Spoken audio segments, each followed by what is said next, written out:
be an indie means we buck a system that doesn't want us. To be a fringe filmmaker means we don't do it for them. We do it for ourselves. To be an outlaw on the fringe means we'll die before we fail. Be an outlaw.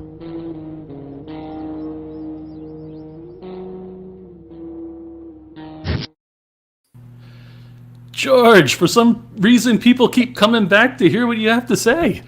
I don't understand it myself, especially not after last week. I'm just turning my phone off here because it's going nuts. Yeah, see that? I wasn't show ready there. I had everything.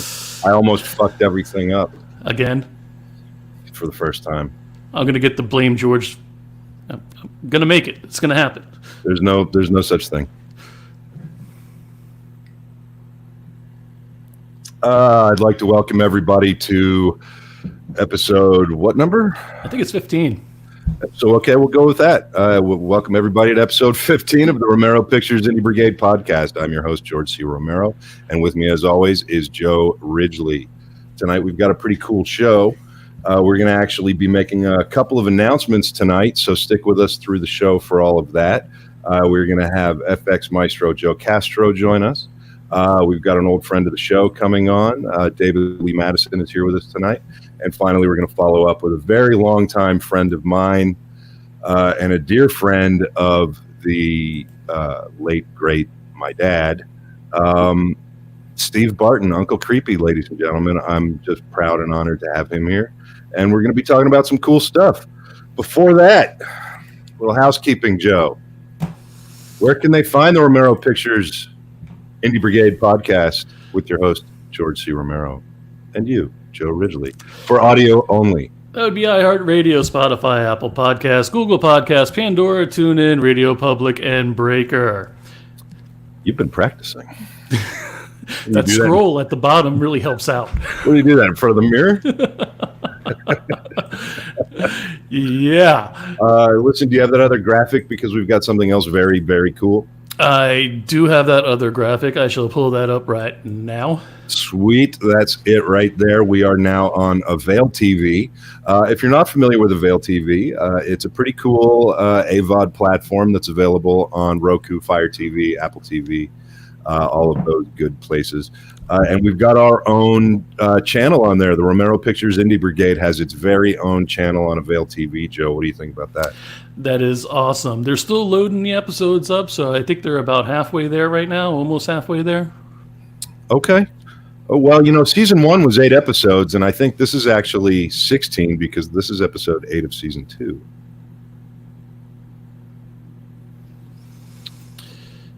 And that is why...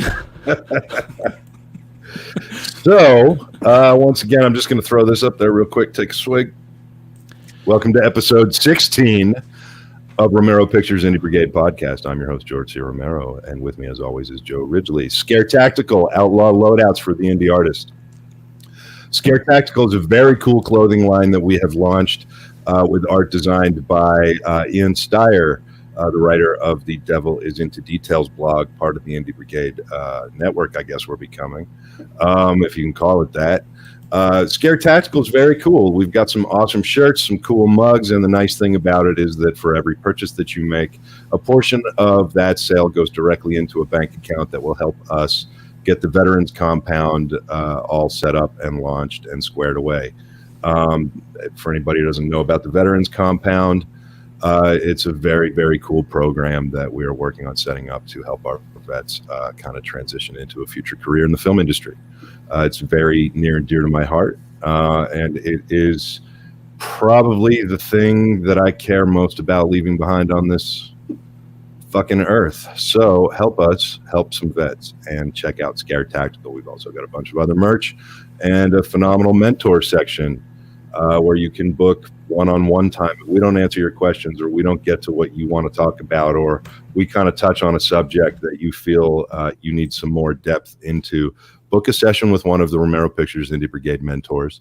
It's a 2-hour session to start with, and then we've had some great success stories come out of that already. So hook it up if you need some personal one-on-one time.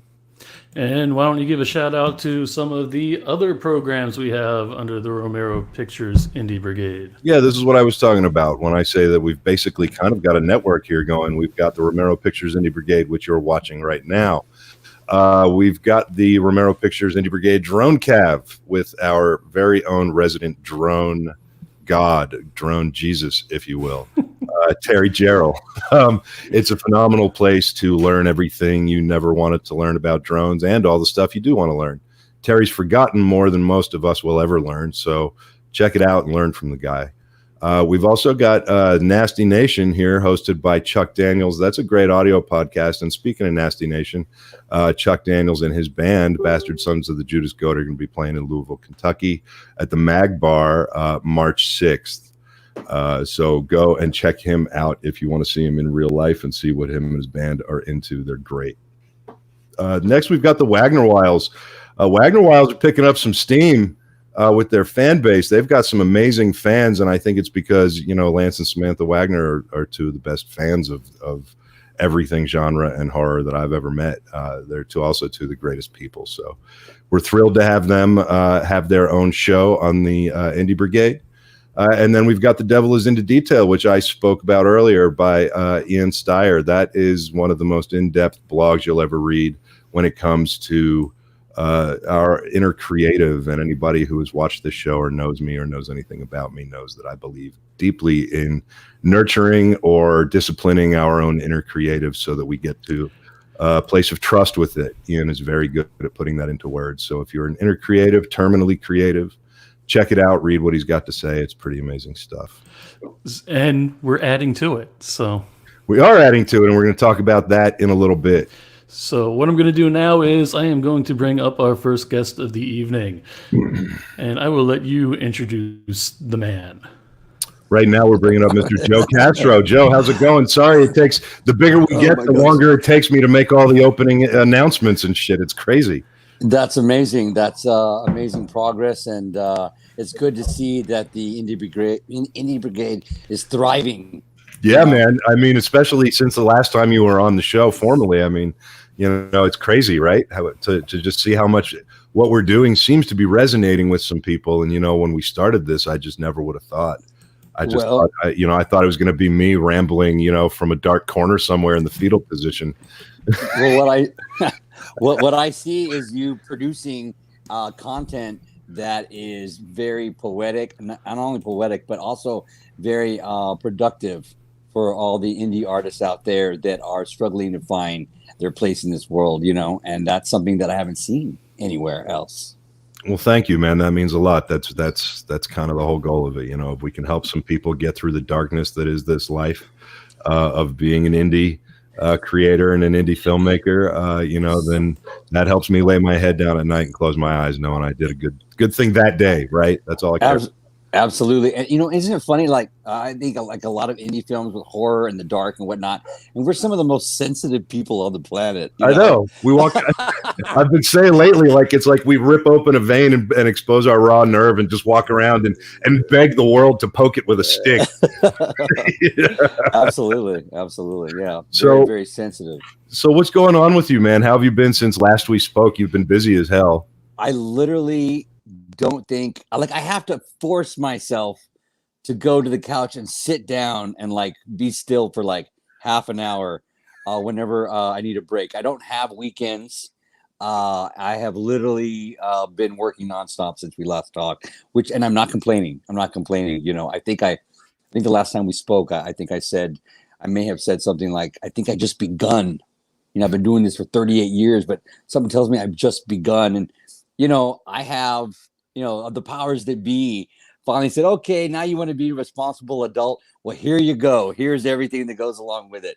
And it was handed to me all at once, which I'm not, like I said, I'm not complaining about. But yeah, I've been doing some really, have been involved in some really cool stuff. And I've been honored to be a part of some really amazing productions just in the past 2 months. Has it been? Maybe at the most, maybe a month, 2 months. Yeah. I know. And I do remember you saying that. I remember you saying how long you've been at this and that it's all just kind of finally arrived. And, that's such a cool thing. I'd kind of like to stick on that topic with you for a minute, if you don't mind. Absolutely. It's like, one of the things, you don't see it as much anymore, but I guess it's still out there, is this belief that there's all these overnight successes. You know, oh, who the fuck is this guy? He just showed up and now he's doing this. And who the fuck is that person? And they just showed up and they're doing that. You know, but what I heard about that a long time ago is that there's not an overnight success out there that took less than 10 years to make it. I see. You yeah, know, no. What do you think about that? Well, I have a lot of details. I'll just say this, that from the experience that I've had, my own personal experience, I've seen people come and go quickly, and I've seen people rise to the top, like way to the top very quickly. But they had some sort of connection. They had like family influence. They already had their foot in the door because of work somebody else had done. So I have seen it happen, but I think we all experience happiness the same way, though. So it really doesn't matter if they're there and we're over here. We both feel happiness, the sensation of happiness, the same way. So we can all enjoy the journey there. Some work a little harder than others, but I think when you work hard, you get to play hard too, and you get to enjoy maybe a greater sense of happiness. Well, that's interesting. I mean, it is true. You do get you work hard, you play hard, but I think, it's supposed to be fun, man. The journey's supposed to be fun. And I've seen people come and go quickly too. And a lot of times there is family influence. That's a topic that I don't get into much, because there's also situations where family influence doesn't help. But doesn't help, right. And there's also situations where you don't want your family influence. I know plenty of people in all kinds of situations, and what's interesting to me is that it is fun, even if you're struggling. Like I don't want people to lose sight of the fact that it's fun. The whole trip is fun. The struggles are fucking fun. You might not think they're fun when you're going through them, but one day you will look back and go, God damn it, that was fun as hell. That's right. I was making this movie near death with a good friend of mine, Dan Benton, back in 2003, I believe.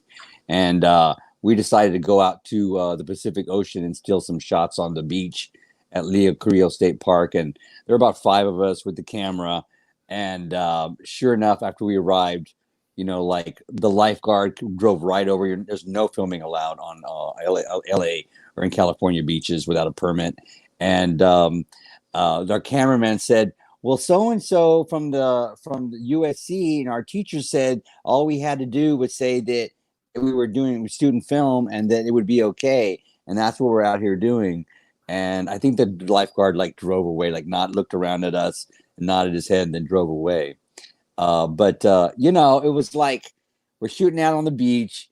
Our producers went over and got some fish and chips from a local little fish and chip stand and brought it over to us for lunch. And he sat down with us. And this is a man, our producer at the time, who worked on some big films, but he was making this micro budget film. And he turned to the cast and crew while he gave us our food, and he goes, I am having more fun doing this than I have on any major motion picture I've worked on. Because this is it. This is Hollywood right here. This is so much fun hanging out with you guys on the beach doing this. So exactly what you were saying. Even if it was a little difficult, a struggle, it was still a lot of fun. Well, yeah. And, my perspective on things like that changes with time too. I mean, I think there's a little gem of knowledge in there in that story too, that maybe I should pause for a second and kind of throw out. One of the genius things that you can do is if you do bring a student filmmaker onto one of your crews and you're hardcore, no budgeting it, you can go places like that with student permits and student permission. So it is a way to it's a loophole. It's kind of like telling people where to go find certain things on the internet, but that's about all the tips I'm going to give you. Look into the research of the laws of where you're shooting, but oftentimes you can take a student on your set and you'll be all right. From the year 2000 to the year 2005, I shot about 7 features in LA, micro budget films, and I didn't have a car. I only had a bicycle then. My partner had the car. And I guess I just wasn't a responsible enough adult to have a car at the time. So I had a bike, and I took public transportation everywhere. Yeah. And by doing that, by everywhere at all hours, right, day and night, late at night, early in the morning, everywhere. When I would get off the bus at certain places, I would find like, look at this alley, look at the way it's lit here, or look at this street over here, and there's no one here. I could bring a camera crew here, and no one's gonna say nothing to me. And that's how I made like the Jackhammer Massacre. That's how I made all these films, just by taking public transportation places and finding. Oh no! Sorry about that. Did I lose you? No, you're back. Oh, there you go. You're good. So that's how I was able to make these films and steal all these amazing locations. Yeah. There's an advantage and a disadvantage to every situation we're in. I mean, like, I would never have known that I could go downtown Los Angeles at 7 a.m. on a Sunday morning and shoot in front of the Independence Day building. Right. unless I was riding a bicycle and going down there because I had an appointment down there sometime early on a Sunday morning. Sure. Yeah. So, no, you're great. absolutely Great right. Experience. Can you hear me? I can't hear you. Can you hear me? No. Yeah. Can you hear me? Yeah.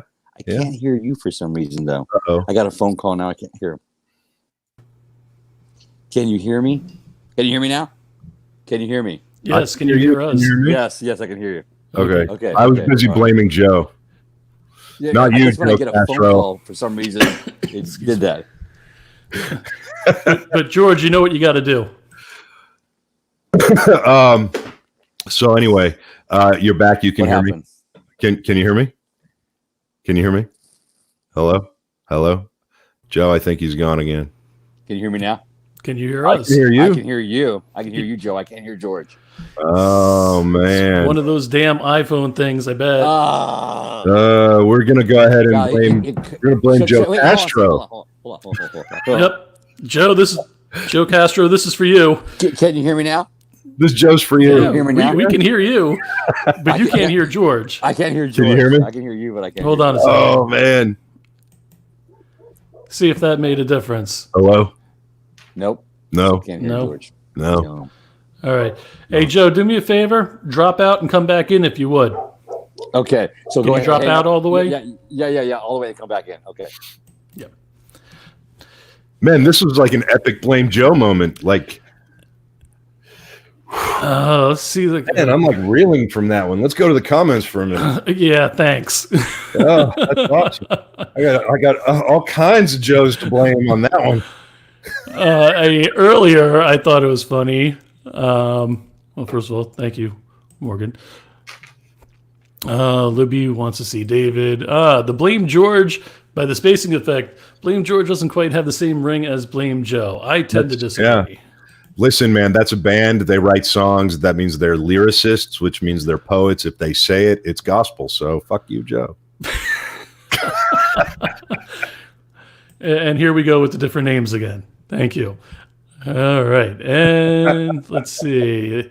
Are we back? We are back. Can you hear me? Yes, I can hear you. Okay, great. That's weird. Yeah, I just got I mean, I guess I could turn off the. No, it's probably good. We're all good. We're all good.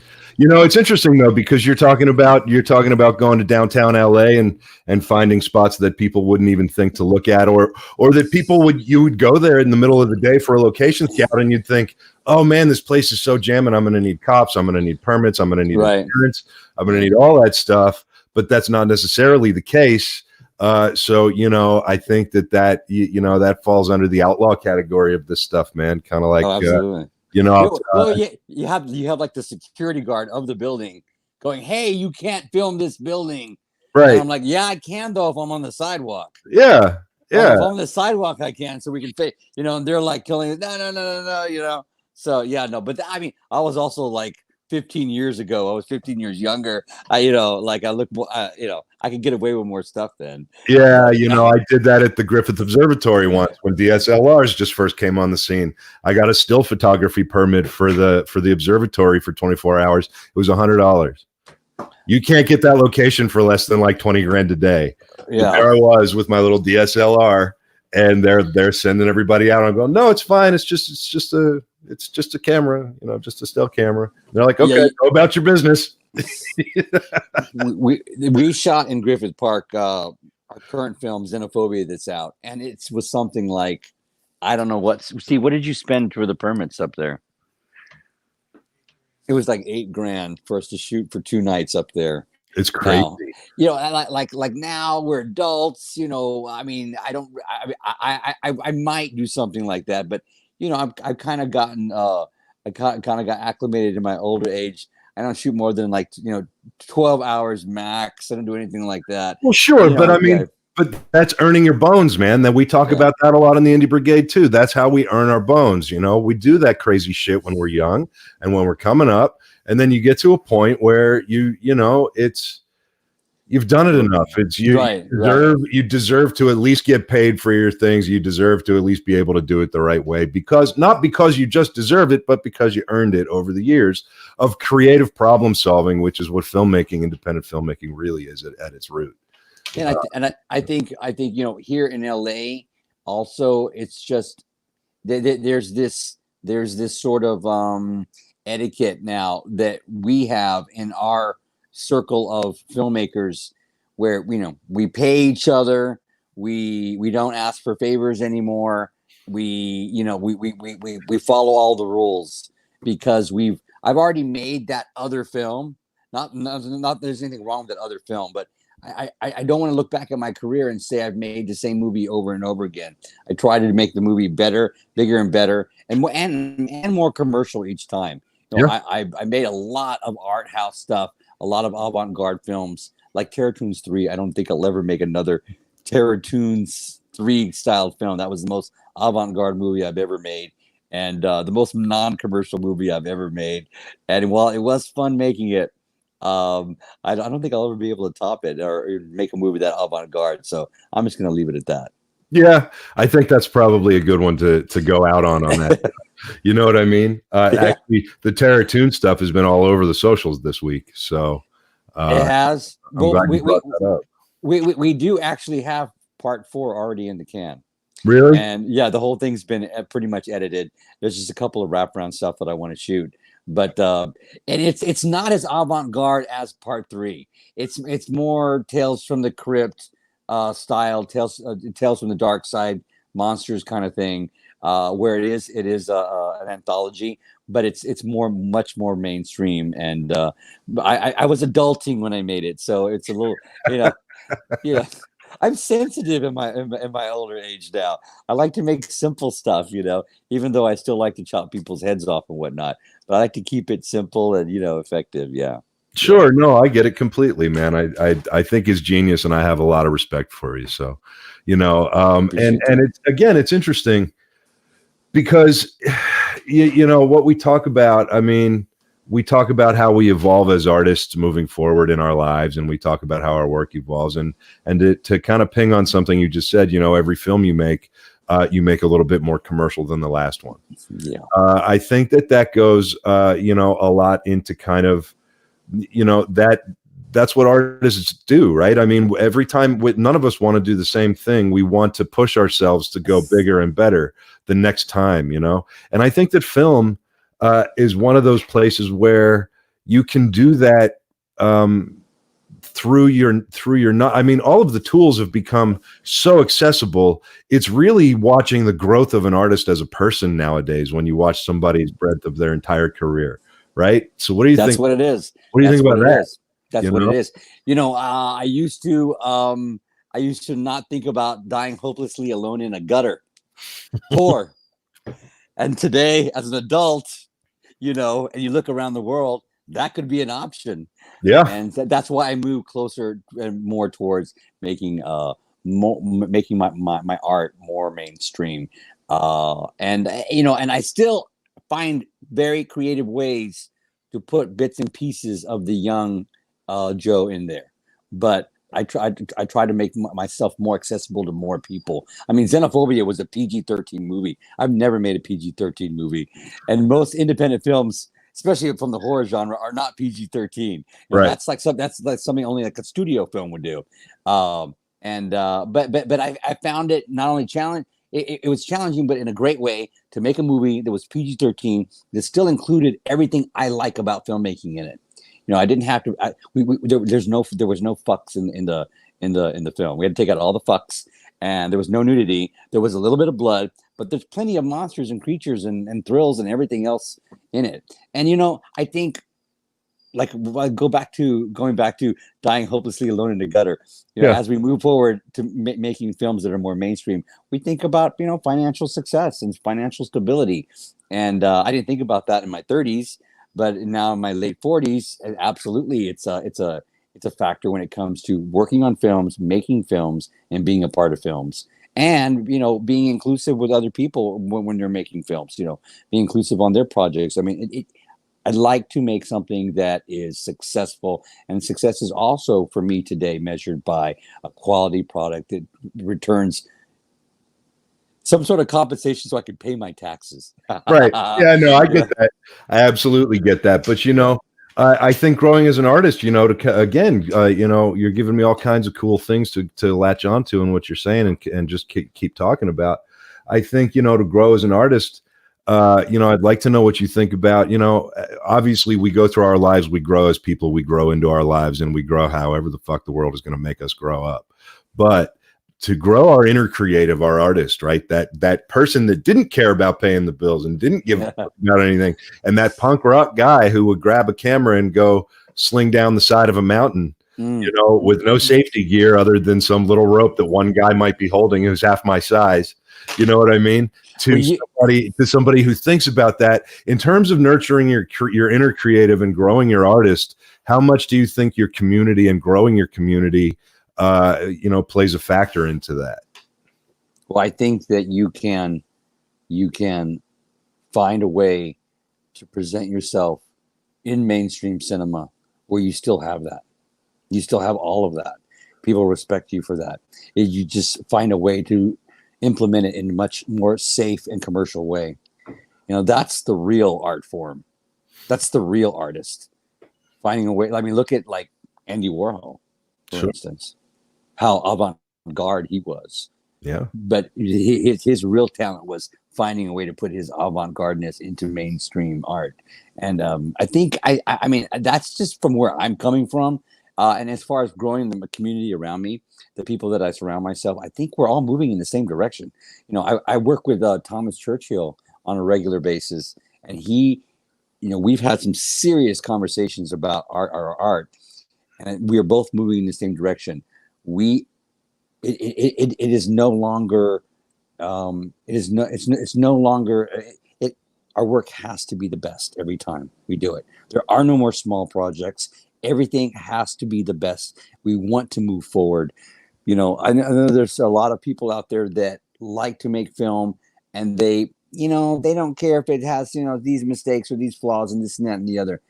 I'm at a point in my career where everything has to be perfect. Yeah. That's just where I'm at. And, and yes, my budgets don't really aren't like these, major budgets where I can do all this stuff with, but I still want it to be the best it can be with what I have. It has to look as flawless as possible.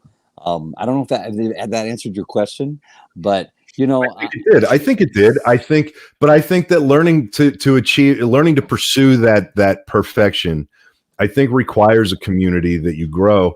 And I think that I think, we've talked, you and me, a lot about getting rid of people in your circle that weren't part of your true circle, and finding your actual community, right? There you go. And once again, like I said, I sat down with Thomas. I sit down with these directors. I've spoken with you about this before. It's imperative that I have a really good line of communication with the producers, with the production people about what I'm creating for their film. It's no longer the Joe show when I walk in on set. The special effects artist, oh, look how great I am at this. It has to be working with the team. That's how major motion pictures are made. Right. So if we implement that on our indie films, and there's just not like one voice and everybody's, actually participating together as a team, that's when great filmmaking is made. That's exactly right. And that's when a community starts to nurture itself again. And, I grew up in this as a community that once you earned the respect of the community, there were different levels and gates to get through. But once you earned a certain level of respect in the community took care of you. and and helped you and taught you and brought you along and showed you the ropes and did just enough so that you could still fuck yourself if you, but enough to like give you a foothold or figure stuff out. And I think that's the overall community. But I think that, and what I love about you and your approach is that you've developed a sort of your own ecosystem of a community. And you know what I mean? And I think that's important. I think we all need small ecosystems, but I think it's important that those ecosystems not only acknowledge each other, but learn how to cross over and work well together. Absolutely. And, I want to add on that by saying when people come to me who are maybe new in the industry or looking at me like, Joe, how did you get where you are? And one of the greatest pieces of advice I can give somebody who's new or fresh or struggling is, have you tried taking an interest in someone else's career? Yeah. Have you tried taking an interest in helping the person who's next to you?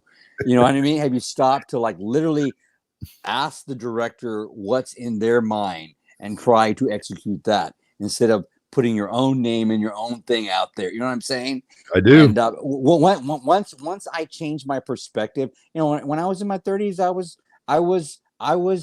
was kind of an outlaw. Sometimes I wouldn't even tell the director I wouldn't show the director what I was bringing. I'd show up on set with it and be like, here you go. This is what you're going to get. We talked about it, right? Right. But I don't do that today. I don't do that today. That's not how great filmmaking is made, and take an interest in the person sitting next to you and your life will become amazing. That's right. That's actually some of the best advice I think I've ever heard. I hope everybody out there is listening to that and heard what the fuck he just said. I mean, if you're a young independent filmmaker and you're struggling to make your own films and get them up on the screen, talk to another director and ask them how you can be of service to them. I have people that want to come and be like, assistants to me. That's great. But sometimes it's more troubling to have someone come and like try to assist me that doesn't know their way around a shop. I mean, what they can do is help me clean, right? But if you can take an interest in somebody else's career and be of service to them, your career will grow leaps and bounds. It's just the way it is, and it's the same way on social media with our posts and liking people's stuff and offering words of encouragement. If you don't like it, scroll by. You don't have to stop and say anything. Yeah. It doesn't really do anybody any good. Yeah, like if you don't like Warhol and you're in Pittsburgh and you walk past the Warhol Museum, you don't run inside and shit all over the walls. That's right. You just scroll on by and find another place where you can offer and be of service. Yeah, exactly. Yeah. That's some really good advice, and I do hope that everybody out there is listening and paying attention to that because, I think that's one of my favorite things about you, Joe, is that you get it. You get that sense of community. You get that sense of, put it out there and it comes back on you. That's right. Absolutely, 100%. And that's the whole point of the Indie Brigade, man. And that's why I'm so proud that you're part of it and that you're here and that you support. And we obviously will always support you and love you to death, man. And I love when you come on. What is it you want to plug? Oh, wow. I'm right now, I'm making some incredible creature for the witching season. And I'm also doing a couple of things for Addison Heath out in, I believe it's Australia. He's coming to the States to make an American Masquerade. I just made a live cast of Trent Haga for some really cool effects.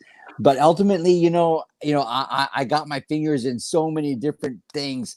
Guess what? I'm going to play one of the lead characters in my first on-screen feature film. Directed by I'm gonna get his name wrong, by Matthew. He's gonna get me so upset. It's for Appetite for Sin, and I'm gonna have a lead role in the film, and it's a vampire film, and I'm gonna try my hand at acting. I might as well jump in. I've always wanted to do it, but it's called Appetite for Sin. Of course, I'm going to be returning to Clown Motel to Death Do Us Part with Joseph Kelly and Dave Bailey and the whole gang to do effects for them. I'm still finishing up some big creatures for Justin Siemens' The Barn 2 right now as we speak. And just a whole bunch of stuff, Be careful what you wish for I asked the powers to be to fill my plate with all the movies I could get, and it just keeps piling on. So I'm very humbled and very grateful for all the work. I really am. That's awesome, Joe. Everybody, you've been listening to Romero Pictures Indie Brigade podcast with me, your host, George C. Romero, and Mr. Joe Ridgely with me, as always, through life. Hey, Joe. Tonight we have been chatting so far with Joe Castro, FX Maestro Joe Castro, soon to be actor Joe Castro. Actor Joe Castro, yes, sir. Yes, sir. He's had some amazing words of wisdom for anybody who has been paying attention. And if you haven't been paying attention, what the fuck is your problem? Play back and pay attention because it's good shit. Joe, thank you so much for coming on tonight, man. Thank you for having me on the show. I'm always humbled and honored to be a part of your amazing show and all the wonderful things you do to bring the independent filmmakers together on this planet. Thank you, man. Talk soon. All right, talk more soon. Take care, guys. Good night. Good night. Night. Always a pleasure to have on. Yeah, I love that guy. I'm a bad husband, George. Yeah. So for those of you that I was agreeing. Well, thanks. I appreciate that. But my wife, who has the patience of a saint. If you guys don't know, we're actually broadcasting on our 16th anniversary. So thank you, dear, for letting me do this. Congratulations, Joe, and I'm sorry to your beautiful wife. Happy anniversary. How many of these mugs did she get? Did she get like 20 of these mugs now? Well, they ran out of the ink, so that's what you told her, huh? Oh, I hope she's watching. They didn't run out of ink. That was really cool. And again, we are on Romero Pictures Indie Brigade. Your host, George C. Romero, and me, Joe Ridgely. I get on here occasionally and Joe Ridgely, producer extraordinaire, the man responsible for calling me and asking me if I would do a podcast. Oh, okay. Well, now so here we are there. Joe produces all the shows on the Indie Brigade, and he does a phenomenal job at it. And sometimes, I think he forgets that every time I say "fuck you, Joe," I mean I really love you, Joe. The feeling is definitely mutual. That's why we have matching mugs now. Yeah, absolutely we do. I'm just going to blame you for everything. Fuck. And notice I'm a sipper, so I wonder what that means. Anyway, so we have more show going on right now. We have David Lee Madison coming up. And how about now? Boom! David Lee Madison. What's up, fellas? How's it going, man? Nice shirt. Oh, thanks. It's a little flick that, I don't know, it's available on Viewmaster, I think. How you doing, buddy? I'm doing real well. I went to my local supermarket today, and I found in the Entenmann section that they brought back my banana cake that I loved back in the 80s. So when, you're pushing 50, these are the things in life that make you excited. Are you sure they brought it back and it's just not surplus? No. It even comes in a special box, like saying, "Hey, old timer, it's back for you." So that means easy open. Well, the writing's really big, so I can. Oh yes, it says banana cake on it. You poke it with your cane just to make sure. Yeah. Just feeling the box. It feels like a cake. Yeah. Listen, everybody, for anybody watching, anybody paying attention, and everybody who cares, which is all of you, David Lee Madison is the newest member of the Indie Brigade family. He will be hosting a brand new show called The End of the Night. I'm hoping Joe has the graphic there. Oh, you want me to pull that up now? I was going to pull up everybody saying hi to him, but you can interrupt me, and I could do that. But I mean, only because it would have coincided nicely with the words that were coming out of my face. But that's cool. Oh, you have words coming out of your face. All right, hold on a second. Oh man, the pressure! I tell you. Yeah, look at that, and the comments still fit. The End of the Night with David Lee Madison. This is an exciting show that we're adding to the Indie Brigade community and the Indie Brigade family. He will be starting next week. He will be going live about 30 minutes after we end our show. So this is his brand new logo. This is his brand new show. And now we're just gonna talk to David a little bit about what he's gonna be doing with the show and what he's bringing to the Brigade and his family and to his new family here. So do you want me to like uncover him now with the graphic? Yeah, again, that would have been you're supposed to hit the buttons in sync with. We're supposed to be in sync, Joe. We're supposed to be like this. Fuck you, Joe. I love you, Joe. I won't blame you. Well, thank you, David. Oh, you'll start blaming him soon enough. Well, my very first episode on the 6th, next Friday, I'm going to teach everybody how to make hot cross buns. So that should be fun. Excellent. Yes. And then we're going to move on to frozen hot chocolate, which is a great way to move those hot cross buns down. Do you need a freezer? Actually, I do. I have too many bodies in the one I have currently. No, I'm actually super excited. The end of the night's going to be a really cool show. And what's going to make it cool is that not only am I going to talk to independent filmmakers and the independent filmmaking community that I love so dearly, I'm also going to talk to some iconic legends and some very, very well-known artists so that we can kind of have a contrast of how things work between like Hollywood and in the independent film community. So I'm super excited. Look for guests like William Sadler and Kane Hodder and people from the MCU and all kinds of very recognizable people. So it's going to be a fun show. I can't wait to get it started with you guys. Yeah, man, we can't wait to have you. I'm thrilled that you've sorry, I was just getting some more. See, I actually drink coffee, Joe. I'm sipping my coffee. I'm thrilled that you're here, David. I'm thrilled that you've decided to do this with us, and I just couldn't be more proud to welcome you to the family. And well, thank you.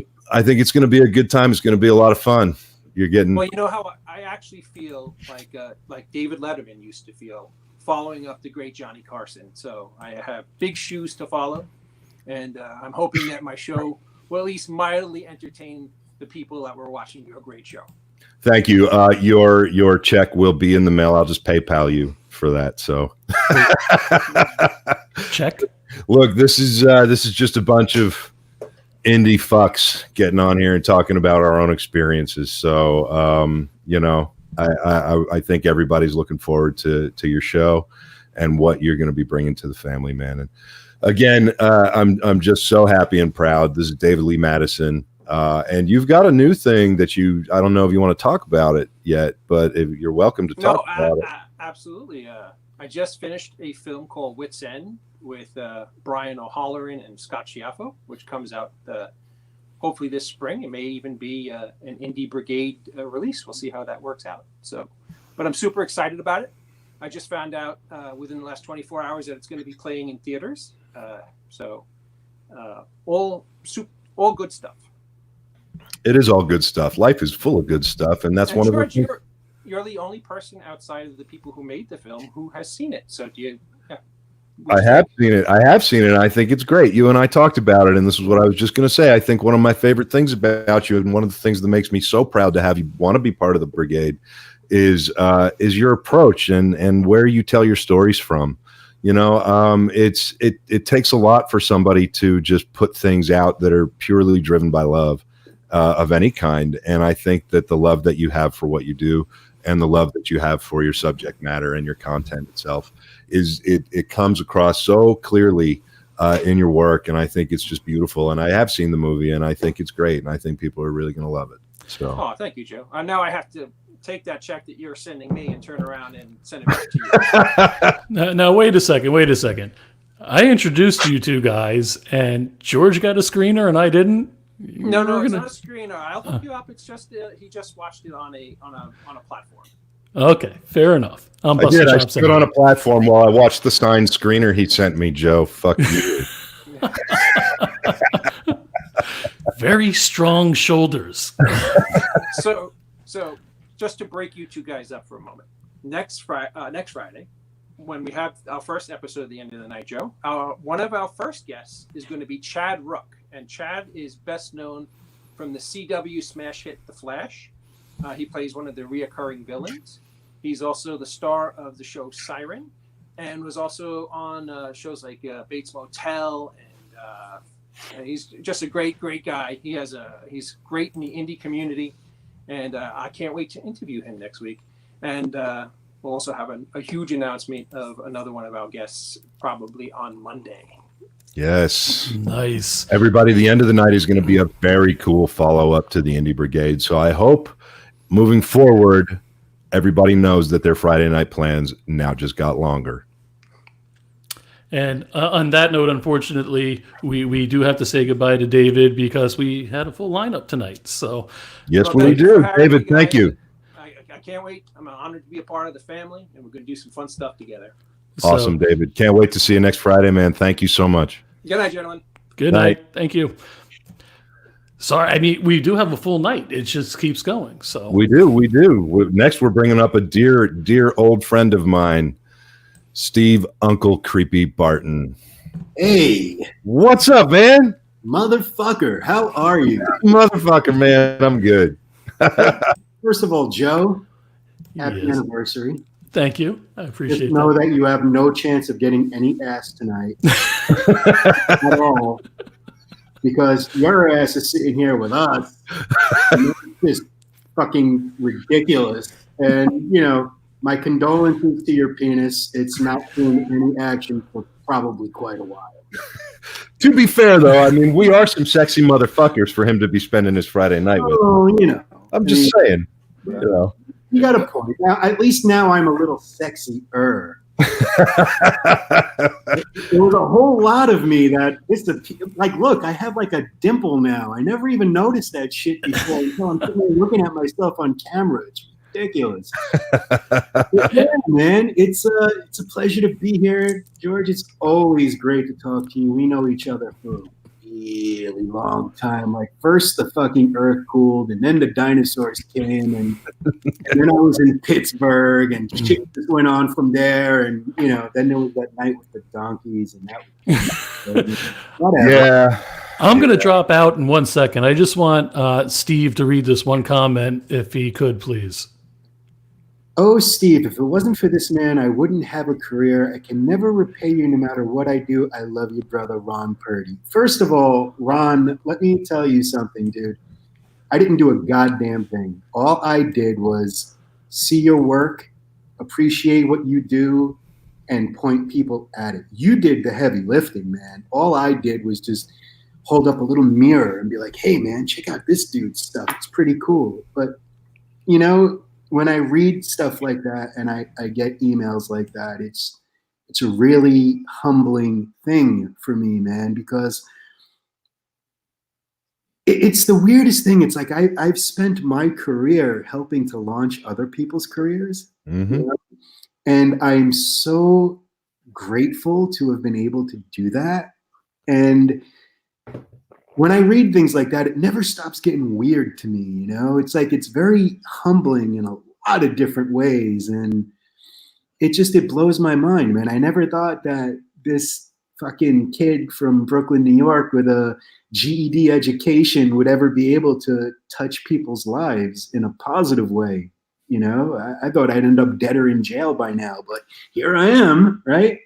Well, listen, how many times have you and I had this same conversation? You know, I mean, look, I know you know that I've done a lot of work with veterans one-on-one over the past lot of years, and you know, and I do what I can to try to help out filmmakers, and I use my own experiences to, you know, to kind of expose a lot of not only truth about what the industry is like to the independent, but also, you know, help a lot of these folks, or as many as who will listen or want to listen, kind of try to figure out how to navigate these waters, and you know.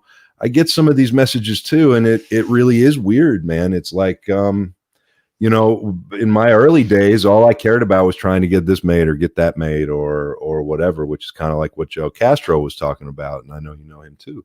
But you know, for me, it's the Indie Brigade, man. We started this thing, and I honestly, you know, I make jokes like I thought I was just going to be sitting here crying in a dark corner, you know, crying out my deepest, darkest frustrations. That was me about an hour ago. Yeah. And then all of a sudden, like Man, I was just somebody heard it, right? And somebody heard the show, and then somebody else heard it. And then it's people are starting to, you know, and it's crazy, this weird feeling that I'm experiencing with, you know, being told that I'm touching people's lives. And you've been doing it so long, you know, and you've helped so many people. You know, I can only hope to one day, you know, kind of help as many people as you have, or even half as many, man. But, you know, that's what I love about you, brother. And we've always been that way together, you know? I mean, well, thank you so much for saying that. You know, I've always had an immense amount of respect for you and your lineage and your legacy and everything about. I mean, your dad and I had a really weird relationship. You know, it's like we. Let me tell you about the first. Did I ever tell you about the first time I ever met your dad? Yeah, you did, but feel free to tell me again for anybody who does, because this is also how weird our friendship and relationship has been. Yeah. So to go way back, I'll give you the abridged story. When I was 3 fucking years old, dude, I was a night owl, and I was always up like at like 2 a.m. because that's when all the really cool shit was on TV, right? I would hear my parents snoring, and that would be my signal to go to the fucking living room and turn on the TV, man. And there was always we had this, here I'm going to date myself, this giant fucking black and white console TV that, you know, when it broke, you just put another TV on top of it, and now it's fucking furniture, right? Sure. So I turned it on, and I was 3 years old, man, and I saw this newscast about the dead coming back to life. You know, and people had to get to rescue stations. And I was like, holy fuck, this is serious shit, right? So panicked because I thought this was real. I ran into my parents' bedroom, and I turned on the lights, and I woke them up, and I'm like, the dead are coming. We got to get to rescue stations. We got to do this. We got to do that. And they're like, you're dreaming. You're having a nightmare. I'm like, no, I'm not. I'll show you. So I pulled my mom into the living room, and I pointed to the TV, and of course what was on was Night of the Living Dead. Sure. And that was the night I got my first spanking, bro. The first spanking I ever got, right? So I said to myself, after my ass was throbbing for like 20 minutes, I was like, wow, you know, I was scared out of my mind and totally safe. And yeah, that was the coolest fucking thing. Yeah. So I became obsessed with horror movies. That was the night Uncle Creepy was born. I mean, had I had the foresight to know what the name would end up kind of having a weird meaning to, I may have been a little bit more selective of a name that followed me around the rest of my fucking life. But, you know, I became all about that. So much like everyone else out there, I do not have a unique story. You know, I grew up in dysfunctional family circus. My pop was a fucking alcoholic who kicked my ass every chance he got for like 12 years. And so I learned my values from watching TV and watching movies, and your dad's films in particular were very central to that. I learned a lot of what's right and wrong from Dawn of the Dead, from Night of the Living Dead, from fucking, you know, Martin. There was just so much of an impact. So, by the way, I can hear him laughing in my head as you're telling this story. He laughed and saying things like, "Oh, geez, I'm sorry, I fucked you up." And well, you know what happened was, like, after I got into the horror business by complete luck, you know, and just I love this so much, and I never was good at taking no for an answer. And I was like, well, if I could fucking be in here, I'm going to be in here, man. I'm going to try to do something. And I got the opportunity to interview your dad for the first time. And Chris Rowe, his manager at the time, he and I had developed a long relationship that was, because I was in the industry and in the media and blah, blah, blah, we had a good relationship because he had a shit ton of clients, your dad being one of them. So it was 7:30 in the fucking morning, and I was getting ready to go interview your dad for the first time. And I'm like, holy shit, I am going to meet my fucking idol. This is crazy, right? So,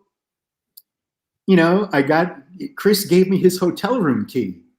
So I'm like, wow, that's such a poor life decision. You don't know what kind of lunatic you're letting into this dude's room, right? So I'll be honest with you, man. I walked in there, I sat in every chair, right? I hugged his pillow, right? I peed in the toilet and I did the hero pee with my hands on my head, not even like, holding my dick. I was like, yeah, that's right. God damn it. And in comes your dad, who anyone who's ever met him, when he was actually standing, he was impossibly fucking tall, right? Mm-hmm. I'm like vertically challenged like a motherfucker. I'm only like 5'7", and this dude's like fucking like 6 foot something. And I'm like, hi. And we got to talking, and I told him that story, and the first thing he said, he was, sorry, I got your ass kicked, man. That's fucked up. I'm sorry. Just from there, we ended up just staying in touch, and he mentored me through a lot. George and Sid Haig were my two mentors in this industry. Yeah. And you just can't ask for more than that, man. I am so fucking lucky. And what I took from them in particular, because I would go to them with all sorts of questions because I didn't know what the fuck I was doing. But the best advice I could give somebody who don't know what the fuck they're doing, and that's like, hi, 90% of us, 90% of the time, right? Yeah. Is find people who know what the fuck they're doing and listen to them and absorb what they have to give. So I was very much a sponge for all this stuff, and little by little, I learned how to interact in these environments. I learned how to exist and hold my own in any situation. Even if I was shitting my pants inside, which I did quite often, you'd never know it because I give this bravado off. And the main thing I learned from both of them was how to treat people. And that's a lesson I will never forget, And that's all I wanted to do, man. When I started, I began work at Fangoria way back when I was their fucking message board operator, which means I didn't get paid, but I was working for Fangoria, and that's cool as shit, right? Right. Yeah. So then I started working for this other company called the Horror Channel, which ultimately I didn't get paid, but it was still cool as shit, right? Yeah. And then we ended up parting ways over a difference of opinion, and it was like a very hostile situation. So I took Dread Central, which I created with Ryan Turek, who's gone on to produce the new Halloween movies and work with Blumhouse, and also this other cat named Josh, or Johnny Butane at the time. So and my partner John Condit then, and we took this little idea that we had and we turned it into a viable business. And it's funny, man. It's like everyone, when they talk to me about it, and I'm sure you know this, dude, when you're involved in the industry in any little way, people automatically assume that you have money. Yeah. Oh, yeah. Right? Yeah. I spent 10 years of my career, such as it is, existing on Little Debbie snack cakes and ramen fucking noodles and Slim Jims, okay? Yeah. There was no money involved ever. Dude, it still happens. People still assume it. You know what I mean? I'm George's kid. I must be fucking rich, and he must have handed me everything in my life, right? It just like you, not the case, man. But you know what, though? But I like it better that way. Exactly. Because anything I've ever gotten or accomplished, I fucking earned. I put in the time. I cried. I bled. And I still do it, man. There are days I wake up where I'm like, what the fuck am I doing, man? I should just be getting a regular 9 to 5 and give this shit up. But there are certain people who just can't do that. I mean, we're gypsies. You know what I mean? We do these things because it's in us. It's ingrained. We're artists, or whatever the fuck you want to call it. And my talent has always been being able to point people to others' talent. Right. You know? And I did so with that movie Terrifier, One of the last things I did with Dread Central, I was editor-in-chief of Dread Central for, I don't know, 18 years or some shit like that. A long time, man. It's a long time. And, we came dangerously close to going out of business. And what they wanted to do at that time, the company that acquired us, who I'm not even going to bother talking about in name, they wanted to spin off and use Dread Central as a name for their movie, for their videos, their horror movies. They wanted to create a Dread Central Presents label. And I'm the type of person that I have to believe in something in order for me to do it. I'm all or nothing. I'm either all in or I'm not doing it, Yeah. And I saw this little movie called Terrifier. And I said to myself, holy shit, this is it. This is the one. This is the movie I want to launch the Dread Central Presents movie label with. Now, before that, I had done other things like Zombie World and Monsterland, which were important because it got the work out there of young indie filmmakers who wanted to show off their short films. And it was important to them that they have a platform that was viable. So we got them distroed through Image Entertainment, and we did whatever we had to do, and that was a great thing. But it was time to definitely go. There comes a point in your career where you're like, you either got to shit or get off the pot, right? Yeah. So the time was right for Terrifier, and I insisted. I fought and pleaded and fought a fight like you have no idea to get them to acquire this movie and put it out there. I was told everything from it was the worst mistake that they ever made to this is unmarketable, it's bullshit, we're never going to be able to sell this, we're never going to make our money back, blah, blah, blah, blah, blah, blah, blah. And I got gaslit, man. I was like, listen, if this movie doesn't do what I think it's going to do, I will quit. I will step down, And they released the movie, and it fucking exploded. Yeah. There are murals of Art the Clown all over the world. There are T-shirts. There's merchandising. You can't go anywhere at a horror convention without seeing this character now. Yep. And that ended up being my swan song. Hello from the set of Terrifier 2. What's up, baby? Good to see you, Lauren. Lauren's a good friend of the Brigade. He's got his own film out now on Prime called The Dark Military, and we're trying to help him figure out how to get that out a little wider than that. And now he's out there on Terrifier 2, man. Awesome. We got a lot of Terrifier fans here. You're speaking to a bunch of people who are really digging what you're putting down right now. That's why I'm just kind of like letting you go. Thank you, man. It's the movie. It ended up, long story short, being the bestseller.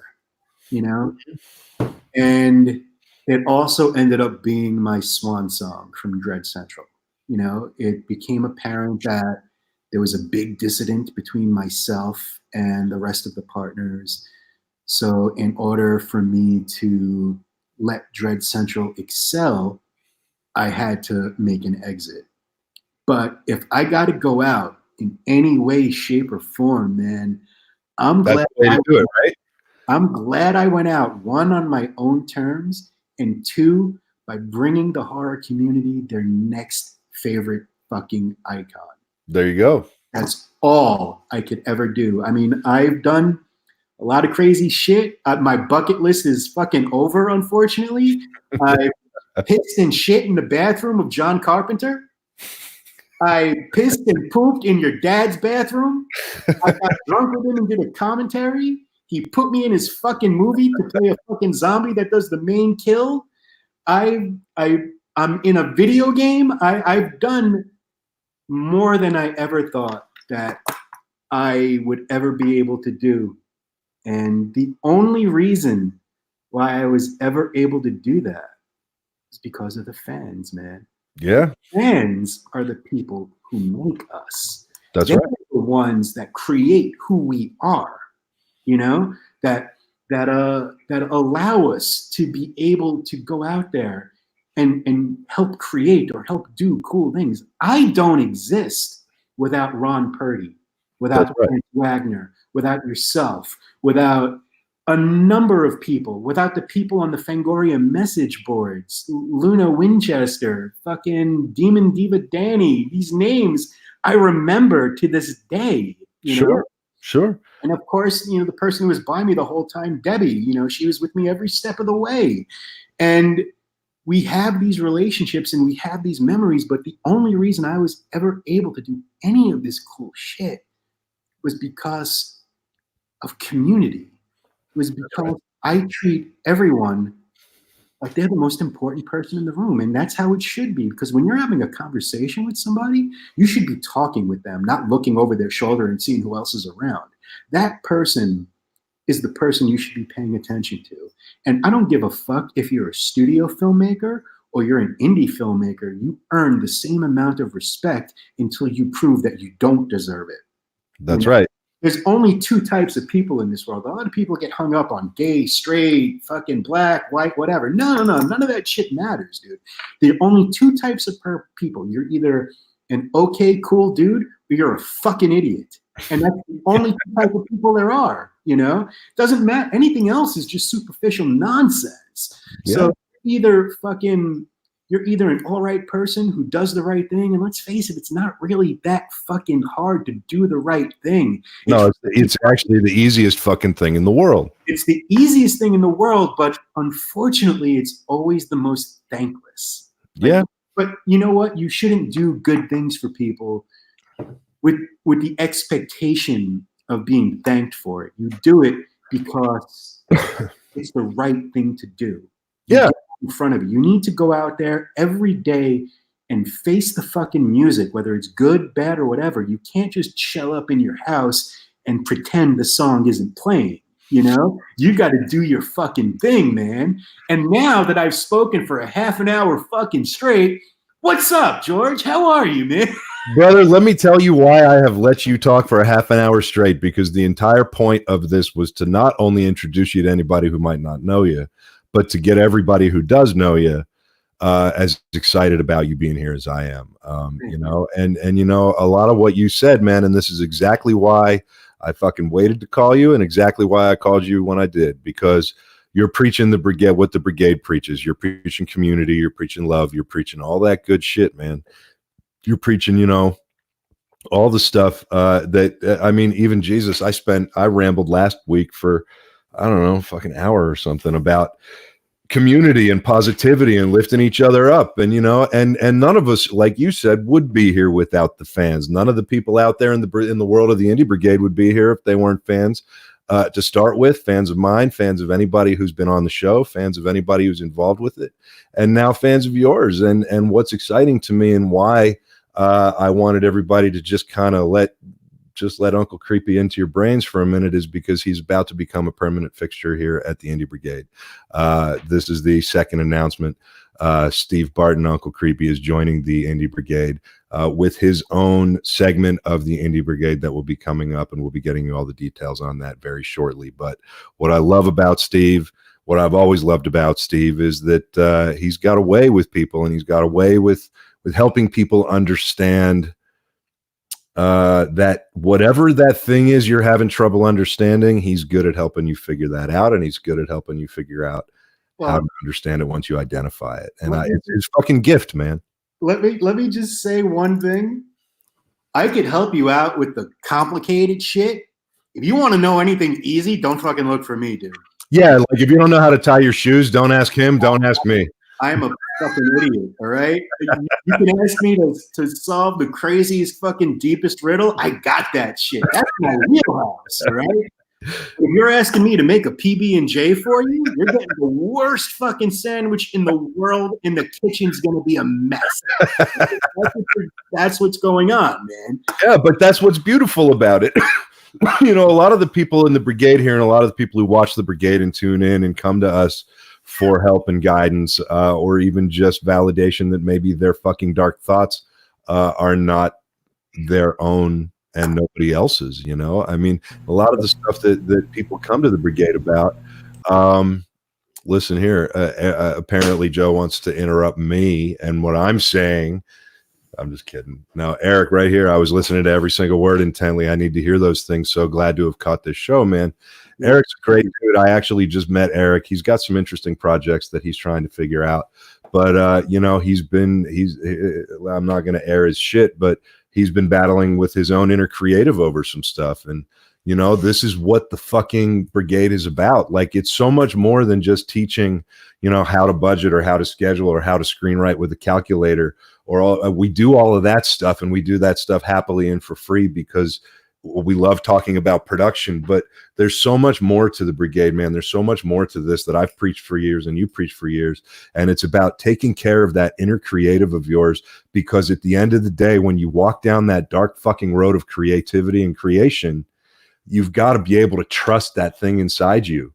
And if you can't trust it, it's going to fuck you. And you've got to take care of it. Katie Walsh is an awesome friend of the brigade. Awesome to meet Steve via this podcast. We do this art because we are positively, inexplicably compelled to, and it's incredibly important to stay humble and be good to each other. It's really good to hear this reiterated over and over again on the Indie Brigade. We do talk about it a lot, but it's fucking important, man. It's so important, man, because there are so many people out there. The main question I get, other than how'd you lose all that fucking weight, is the question I get is, how do you become successful? And you know what? I don't know, because I'm not successful. You know, I'm just another in a long line of people out there that are trying their best. And success is measured. I'm a success in terms. I may not have found a way to make money and give myself a comfortable life, but that's not how I measure success. I measure success because I've been able to help people, to That's right. lead people along. I don't know how this fucking idiot did it, but believe me when I tell you, if I can be sort of successful, anybody could be, right? Well, and that's a loaded question because, like you said, success is measured, and success needs to be measured individually by everyone. So, I mean, you know, for somebody asking you, how do you become successful? Their measure of success might be how many Teslas they have in their garage. Mm-hmm. Mine is not. Mine is not that at all, just like yours isn't. When people ask me, you know, that question, I usually just say to them, you have to decide what success means to you. Best advice anybody ever gave me about turning into a young man years ago was, you know, decide where you're going in life and then decide who gets to go with you.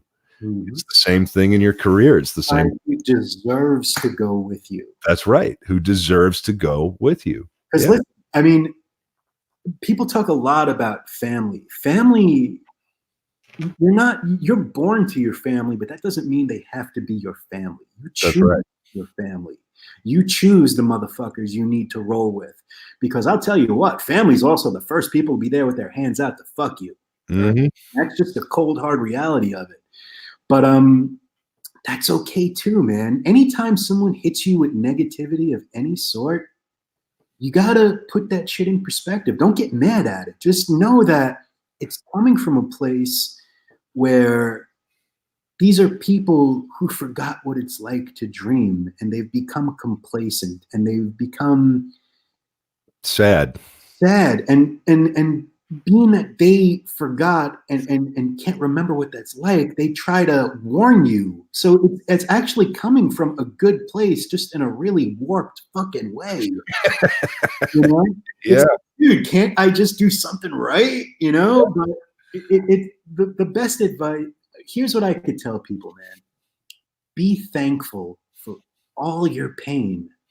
Every single fucking hurt you feel. You know, every disappointment, every fucking letdown, because it's the moment. Listen, being easy, being easy. I'm very easy.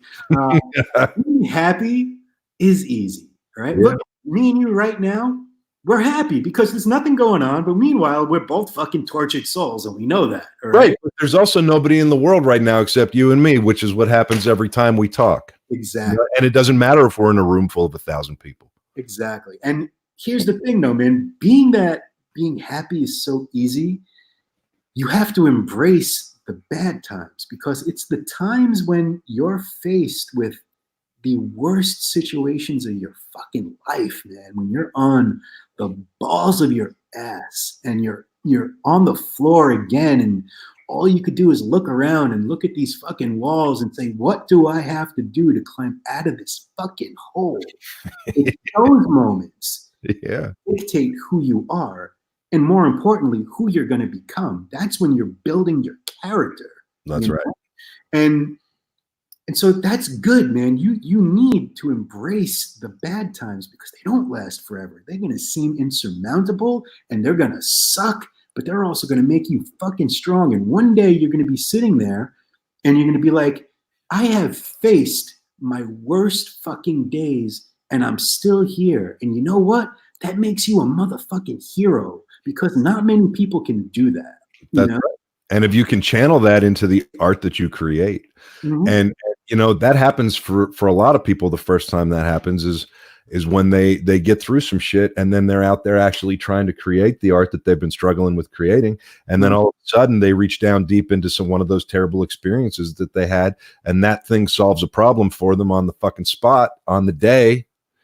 And then they might not even realize it at the time, but then maybe even they don't even realize it till they're in post and they're sitting there cutting, and they look at this shot and they go, fuck, I remember doing that on set, and I wouldn't have done that if I hadn't have been there when my Aunt Sally got run over by a fucking tractor. And that's poor Aunt Sally. And first of all, again, poor Joe, he's not getting any ass tonight at all. Sorry, Joe. I figured I don't want you to feel left out, brother. I'm lamenting for your cock right now. It's just going to be very lonely. You know, we're going to get you one of these mugs, because this will become a mantra of yours too. You got to get your Blame Joe mug. Yeah. You know, I look forward to having at least somebody to blame other than myself. Well, yeah, it's a bigger movement than the Brigade. Blame Joe. We're trying to make it a global thing. But yeah, man, in terms of my involvement with the Indie Brigade, you know, here's the way I do everything. Like we spoke early, and you're like, hey man, what do you want to talk about tonight? And I'm like, we're just going to fucking talk, man. You know, and I loved that answer. Yeah, wherever we go is where we end up. I don't plan anything. I just do it. So whatever it's going to end up being is whatever it's going to end up being. I like being able to talk to people and let them know that they're not alone, because it's so fucking easy to feel alone, especially in this business, man. Yeah. So many times where you're just like, man, this is like the biggest fucking mistake I've ever made, but it's not, because you know what a mistake is? Only you are in charge of the mistakes you make. And the only way to truly make a mistake is if you're in a bad situation and you don't learn from it. Learn, dude. Pay attention. Pay fucking attention to everything that's going on around you and use it. Use the anger. Use your pain. Channel it. Learn from it. These are the most important fucking experiences of your life, man. Yeah. And never let anyone tell you no. Fuck you. You don't tell me what to do. I pull my strings, not you. That's right. You got to just, it's, I don't want to say man up, because there are a lot of women out there who are way smarter than any of us guys. And tougher. Right? I am totally okay with admitting that women are way smarter than guys, because you could just jingle keys in front of me and I'm like, pretty. Yeah. Yeah. And my train of thought is completely gone. But you just got to have the guts. You got to have grit. You got to look it in the face and stare it down and figure it out and understand that it's never no, man. It's how. Yeah. How you do it. What do you have to do in order to make this work? Because you know what? There's always a way if you look hard enough. The biggest thing you could do to fuck up is give up. Your dad gave me the most important bit of advice I've probably ever gotten from anyone. And that's, I went to him one time and I said, you know, George, I have this thing, I'm thinking about doing it. where do I even begin? And he said, you start at the beginning, but if you fucking start this, you had better finish it. Yeah. Always finish what you start. So anything I've ever done, I've done on my own terms. I left Red Central on my own terms. Imagine that, dude. I built that company with 2 people. That company was my heart and my soul and my baby. And I walked away from it because I felt I had to, And is it better off without me? I don't know. I hope it is, but ultimately that's not for me to decide. That's for everyone else to decide, All I can do is just look back and be very thankful for the tenure I had there and all the lives it enabled me to touch, And there's never a moment, man, when someone comes up to me and they're like, creepy, and they're like, can we take a picture? Can we do this? Can you sign fucking this? And I'm like, of course, but that will never, ever not be weird to me. Right. It's like we live in a really fucking fucked up world when I have fans. That's not true, man. Anybody who's ever met you or had the pleasure to meet you or talk to you knows that that's not true. You've got a way with people that is unlike a lot of people I've ever met. And, I think that's why I'm so thrilled that you're here. And I'm thrilled that you and I have been friends for as long as we've been friends, man. And I'm proud to call you brother, and I'm proud that you are down with what we're doing here at the Brigade, man. Yeah, man, I'm always down. You know me. I just want to get dirty. Let's do it. Well, that's what we're all about here. Like we say in the opener, man, be a motherfucking outlaw. You know what I'm saying? Like outlaws, like we don't fail, we die first, right? So fuck it, we're in for the long haul, and we're coming up here. We're actually over, so I'm going to wrap this up now. But everybody, you've been listening to the Romero Pictures Indie Brigade podcast with your host, me, George C. Romero, Joe Ridgely, and right now we've been chatting with Steve Uncle Creepy Barton, a very dear longtime friend of mine, who is now joining the Indie Brigade with his own little piece of the Brigade. So stay tuned for updates, stay tuned for announcements, stay tuned for titles, format, where to find him, and all of that good shit. Steve, thank you so much. I love you so much, man. I'm so proud and happy you're here. What do you want to tell people about where they can find you or anything like that as of now? I always have a million fucking forks in the fire. How hot they each get is, it's debatable, but you can keep up with whatever I'm doing. Uncle Creepy SB on Instagram. I'm at Uncle Creepy on Twitter. And I'm on Facebook.com Uncle Creepy or Facebook.com/Steve Uncle Creepy Barton, because I ran into that thing where I had a limit of friends that I could have on Facebook. And so I had to make myself feel really goddamn dirty and open up a fan page. And it fucking disturbed me for the day. But it is what it is. So yeah, just hit me off there, man. Keep up with me. Message me. I'm always there to talk to. I'm always there to listen. And I'm always there to try my fucking best to help in any way I can. And thank you guys for what you're doing for filmmakers and for the indie scene. And most of all, thank you for everyone who's listening and tuned in and feel good about yourself, man. You guys are the future, Our time's almost fucking up, although I'm going to make a goddamn good-looking corpse that kills me. So I look forward to seeing what you guys got coming up, and most of all, I look forward to Terrifier 2. I can't wait for you cats to see what Damien and David have cooked up. It's fucking insanity. It's